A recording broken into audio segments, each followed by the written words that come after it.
প্রিয় সংগ্রামী সাথী ভাইরা, যেই 24-এর জন্য আমরা আমাদের ছাত্র সমাজ ভাইরা সংগ্রাম করে জীবন দিয়ে একটি সোনার বাংলাদেশ গড়ে তোলার চেষ্টা করেছিল, আমরা দেখতে পাচ্ছি প্রশাসনের সহযোগিতায় সেই ছাত্রটি আবার আমাদের ক্যাম্পাসে ফিরে এসেছে।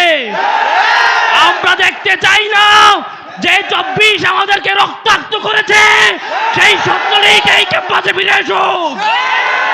আমরা প্রশাসনকে বলে দিতে চাই যে এই জন্য আমরা রক্ত দিয়েছি, আবার রক্ত দিয়ে এই ক্যাম্পাসকে প্রয়োজনে আবার মুক্ত করব।